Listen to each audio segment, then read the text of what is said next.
Well, give me some background on you. I mean, you've been in the law enforcement game for a while. How many years? So I'm still reserve status, so what, 32, 33 years now? Yeah. Yes, sir. And you've been with the county government, law enforcement. All on the county level, yes, Yeah. sir. Started at the Sheriff's Department, from there, elected office as constable, run for sheriff a few times, and I retired from Dallas County. I was working with the district attorney's office. I was a Senior Sergeant Investigator assigned to the Sexual Assault Division, specializing in human trafficking. So when I left the county, that was my assignment, because I lost a sheriff race in 2018, and so I needed 6 months to retire, and so I did 11 months with the DA's office. And then you could get your retirement. And I got my full retirement, Yeah. yes, sir. Yep. And now you're a coordinator here at one of the police academies, Dallas College. Correct. Your earliest members of wanting to become a police officer, or did you even want to become a police officer? My earliest Moments when when can you decide, or when do you think it hits you, you know what, I want to be in this law enforcement game? Oh, wow. Early 20s. I guess if I had to be honest, you know, you're at that weird age. Yeah. You're trying to figure things out. Okay. And you're like, okay, you know, and the unique thing about me is that I come from a lineage, if you will. That's right, yeah. Of folks in criminal justice, law enforcement, things like that. You know, my mom was with the Sheriff's Department. My dad was with adult probation. I had an aunt and uncle that were with juvenile. Yeah. And so, you know, I had those 4 people in front of me. I'm the firstborn, so I had those 4 people in front of me. They're all part of county government. Yeah. You know, I'm in my early 20s. I needed a decent job, and so the county made sense. You know, when you early 20s, I can't remember what the salary was then. It was more money I'd ever made. Exactly. And so, you know, I started as a jailer and went from there. Now, your mother, we know that because of a mutual friend. Mm-hmm. Your mother stayed in county government for how long? She was in law enforcement. She all 4 of them retired. My mom retired just shy of 30 years. Okay. My dad may have hit 30. I can't. No, he didn't. He was probably just shy of 25. Again, my aunt and uncle, same thing. I mean, mid to late 20 years before they left county government. They were proud of you when you came into it. Absolutely. Yeah. Absolutely. Your mother was in IA for a while there. She did internal affairs. Yes, sir. Yes, sir. And what'd your dad do? He was. He ended up being actually the number 2 person with the was now called community supervision. Back then it was just adult probation. Yeah. And so he was the number 2 person up in Crowley. I think probation is on the 9th floor. It may still be, but he was the number 2 person with community supervision. Do you think did they have any worries when you came into it, or look? But I can't speak for your family. Everybody's in law enforcement. Law enforcement, criminal justice, right? Yeah, criminal justice. Mm-hmm. So there's going to be natural worries, of course. Right. But they're happy that you're in that too. Absolutely. They were, as we say, in peacock proud and elephant elated. Especially when I became an elected official. But before that, oh yeah. I mean, just see my progress, to see how successful I was at the Sheriff's Department. Yeah. Oh yeah, they were peacock proud. Yeah. School, I got my undergrad in criminal justice, my bachelor BS in criminal justice. Actually graduated summa cum laude, and then I got my master's in organizational leadership, MSOL. Wow. And so it's, you know, John, I gotta be honest. I mean, I didn't see that coming. I mean, I'm not the smartest person in the room. And we can join in that club together. You know, I teach, you know, I think about that. It's so funny you say that, and I hope my students may see this. When I was a young man, I went to school right after I got back from boot camp from the Marine Corps. My stepdad was fronting, he was paying the freight. Roy, my grades were not where they should be. Been there, done that. And he basically told me, you come back to me when you're ready. Right. And it was several years later that I woke up and said, you know what, I'm ready. Right. But now I'm paying the freight. Of course, my VA benefits are taking care of it too. Absolutely. So, absolutely. Yeah. I'm still paying back loans. Exactly. So you wake up, man, and you decide, you know what, this is what I need. And it makes us a better person. Absolutely. I have a deeper appreciation for Absolutely. the journey. Yes, I really yes. do. And then some folks can go to school, and some folks can go to school and they hit it. Yeah. I'm the same way. That's the part of the story I did. I mean, my grades, they weren't perfect, but I didn't tank. But at the same time, I was. And then there's the maturity factor that comes in, where you really appreciate it. Right. What are the biggest challenges you had in law enforcement that you can think of? I remember when you came to be a guest speaker and you talked about the election and how that was a learning experience for you. But when you were in the sheriff's department, what are some of the biggest challenges you saw for you? Right. And I'm trying to think on a personal level, and I really, John, I mean, I guess I got to admit, I didn't really have any major. I can't recall. Of course, we went back years. I really can't recall any major challenges I had at the sheriff's department. Yeah. I mean, it was. You had a good life in the sheriff's department. I did. It was. I took a very unorthodox approach, and some people slammed it, and I could see why. But the approach that I was fortunate or allowed to take. It's not one that I chose. Yeah. I started as a jailer. Spent a couple of years in the jails, took the deputy's test, and so I made the. Now my mom was already there, so everyone was like, "Oh, well, Williams gonna make it." Well, I was actually glad I didn't make the first academy. Yeah. They ran 2 academies off of one list, and so I was actually glad when I didn't make it, because there's always gonna be that pressure. Yes. And everyone always just already assumed I was gonna be in the first one, so I made the second one. And even my academy experience was great. I mean, I ended up graduating ninth out of 31 of us. Yeah. Again, I wasn't valedictorian, but nonetheless, I was the guide on, and so everywhere the class went, I had the guide on, and so I was in front of the class. That put me in front of the class, and so. But anyway, back to my story. And it's a little unorthodox because county government's different. Now this is before. The SO had a traffic division, and so you get ready to graduate the academy, and they said, "Okay, what's your wish list?" All of us put patrol and warrants. Is that not the difference in today's wish list? Because you're mature. Mm-hmm. I think that's great that you had a wish list like that. Everybody now wants to be super duper detective, special operations division. Right. And that's what even folks that come through Dallas College say. You don't just jump into that. But that's Hollywood. Yeah. They so used to looking at Hollywood, and that's where you can have a murder and it goes to court in an hour and you solve the case. Exactly. And we know that's not reality. Exactly. Yeah. The interesting thing for me is that, and it's twofold. One, being at the academy taught me so much. Now again, I might not have the chance to get that hands-on, but just the knowledge piece of it, the academic piece of it, the importance of being in the academy and being, getting my T-code, my basic license, and then I got my advanced instructor license, and being able to facilitate courses and know what you're talking about. Because you've got that experience piece. Yes, I was a deputy for 5 years, and then spent the next 5 years at the training academy. I did 9 academy classes during that period. So that's why I say that it was bittersweet. Yeah. Because I definitely, my mom did warrants. Mm-hmm. And so I always wanted to be that next person to be, this great warrant officer where you track down folks and knock doors, kick doors, things like that. Yeah. But like the fugitive. Right. Yeah. Right. Now, funny you say that, because after my training, I got the opportunity to transfer to fugitive extradition. And so I did that for 7 years. For the audience, what was that like for you?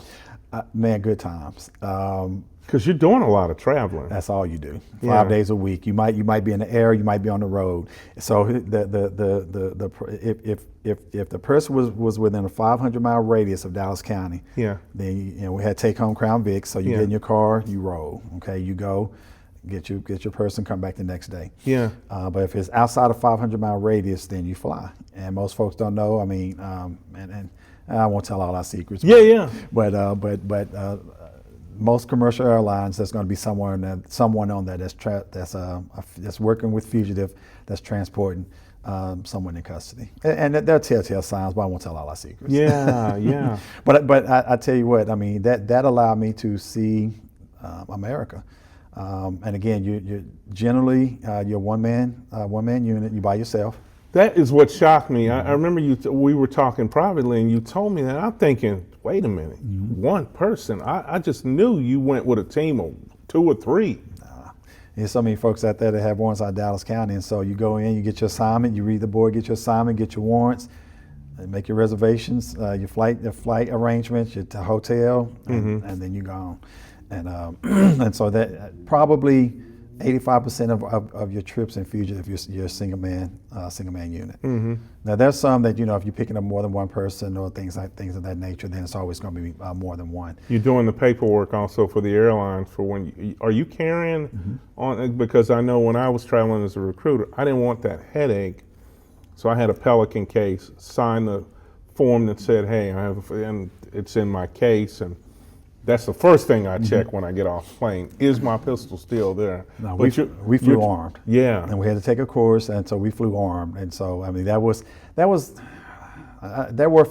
Federal Air Marshals as well. Yeah. So they knew who we were. Yeah. The airline, obviously, the pilot, the stewardess, flight attendants. They had to know. They had to know. The gate agent, the ticket agent, they all knew. Yeah. But outside of that, John and Jane Q. Citizen had no idea that I was armed. Wow. And so you have your sidearm on. Yeah. You dressed in a jacket. Yeah. And you wouldn't have to wear a tie, but you wear your jacket and you had your sidearm on, and you're just a citizen, but you're armed. Yeah.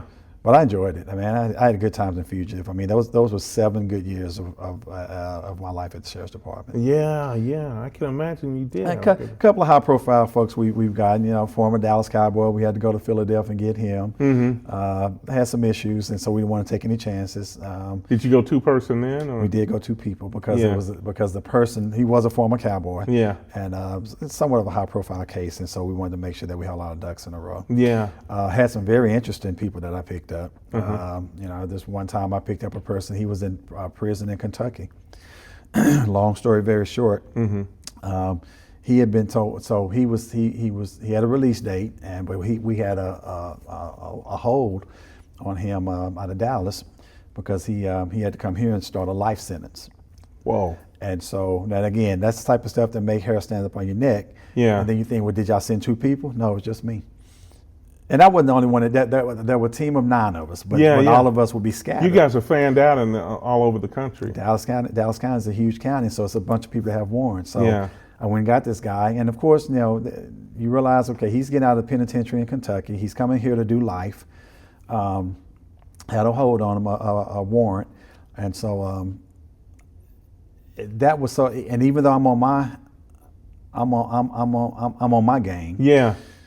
He had been locked up for so long, John, and it was so fascinating to him that he said, I remember us being at the airport, and he was just looking. And so, of course, I'm thinking, okay, what are you looking at? He said, man, this is nothing like I see in the magazines. Wow. He had been incarcerated for so long that he forgot what it felt like to be in the world. Yeah. And so he was fascinated by that, and just by the movement, by how fast the world had passed him by. Yeah, yeah. Clearly realizing that he's going back to Dallas. I mean, he is a modern day Rip Van Winkle. Yes. Waking up to a new society. And he was never a problem. He wasn't a threat. He was fascinated by what he saw. And so that was neat, in and of itself. Have I ever had anyone that tried to escape? No, but I had one that talked about it. Yeah. And then when I tell him, okay, you just made this trip a little bit harder, he said, no, boss man, I'm not going to say, well, but you know what, you're talking about it. Yeah, so I got to take precautions. I say, so the cuffs get a little bit tighter. I'm going to make sure they're double locked. The leg irons, okay. Well, no, they didn't have leg irons. That's right, because we couldn't alert the public, yeah. And so, that's one of those times that, okay, I got to be on my game because he was looking for an opportunity. Yeah, Roy, when I think about it, you got to be pretty ingenuitive as to how you get these people on the plane without the passengers freaking out seeing handcuffs. Right. And it's like everything else, it's a method to the madness. Absolutely, yeah. You had a science to all of that. Yep. And John and Jane Q. Citizen would have unless you know and they're telltale signs. If you know what to look for, you'll see it. But if you don't, And with that, for 7 years, I flowed through, and we don't have a special interest entrance. We're amongst the public. Yeah. And we just walking like friends, and we're gonna act like we're friends until we get where we go. That's it. Yeah. What do you think of this generation now? I mean, you know, I've had the opportunity to talk, and I still talk to quite a few. Mm-hmm. What do you think they need, this new generation? What are the characteristics you would look at As for it them relates to to- be police officers, law enforcement officers? Well, I'm gonna tell you that the scary part about this generation, and I probably sound like, you know, get off my lawn, but what's scary with this generation, John, is this the reliance on AI. Now, I'm not saying technology doesn't have its place, Yeah. but You still got to think, and you got to walk and chew bubble gum at the same right. time. And what I've come to realize about this generation is that's difficult for them. Yeah.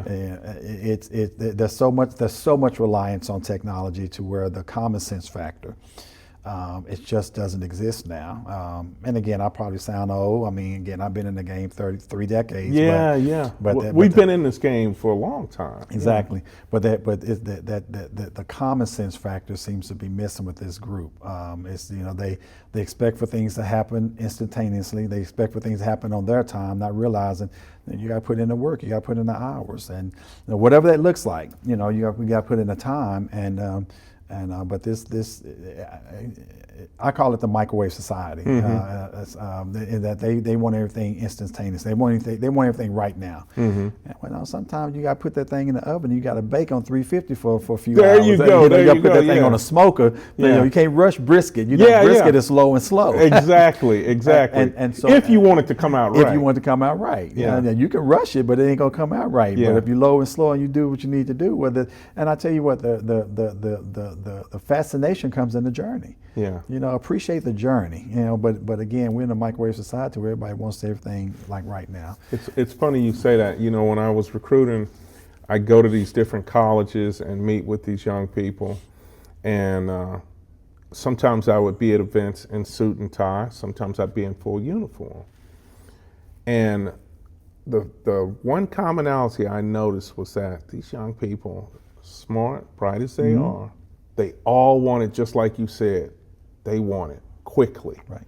You know, well, where do you see yourself going? Well, I'm about to have my degree. I'm going to have my degree. So when I come out, I would love to look at coming to you all, but I want to start out as a detective. I want to start out as a SWAT officer. Right. I want to go to K-9, you know, after the academy. And I'm like, no, it doesn't work like that. You got to put in your time Put in some work. first. Right. And then you can start looking at specialized units. And they want it now. You know? Yeah. I got my degree, so and degrees help. I mean, I'll be the first one to say that. But at the same time, as you alluded to, you got to put in the time. Absolutely, And absolutely. So I mean, yeah, it's all good. It's crazy. Policing with a purpose. If I was to ask you, what is policing with a purpose? How does that look to you? If I had to, well, I guess I'm doing that. Policing with a purpose. Speaking off the cuff, it's. I would flip it. You know, what's the purpose of policing, and what does that mean to me? And obviously, it's. You know, I'm more aligned with being in the community. Yeah. Community policing, I guess. And I'm glad you're going into that. Yeah. We are our customer, our customers is or are the public. And so we are public servants. We're public servants first. And so, you know, citizens haven't given up some of their rights to certain things. They depend on us to follow the rules, to not violate the Constitution, to not violate the civil rights. Because unfortunately, since biblical times, you know, there's a criminal element that does exist. And so we're the cavalry. We're the good guys. We protect the people who find it hard to protect themselves. And so, you know, policing with a purpose for me, for Roy, is, you know, is community-based policing. It's doing it right, being as honesty, ethical conduct, professionalism. I mean, you name any of those attributes or characteristics of what makes a person, and let alone a police officer, let alone a person. Yeah. And so you have to take care of the public. The public has to know they can trust you. I mean, and when that trust is lost, when you violate that trust, here's the thing: it takes a lifetime to build a trust. That's true. And all it takes is one moment. One One bonehead decision. for that trust to be lost, and then you spend the rest of your life trying to rebuild that trust, but you can never rebuild it to where it was. Yeah. Because sometimes we trust unconditionally until you give me a reason not to. Yeah. Well, a lot of people do that with policing, but if you show yourself, well, I can't trust you, well then you're actually worthless as a police officer, as a law enforcement officer, because you've shown people, you've shown the public that I can't be trusted. Take on community policing, because I used to have arguments with friends that were in the same gang we were in, just as police officers. Are you social workers or law enforcement officers? And really, we're a combination of all of that. Right. But they wouldn't come out, they'd get upset. I'm not a social worker. Well, what are you then? We're a combination of all of that. Right.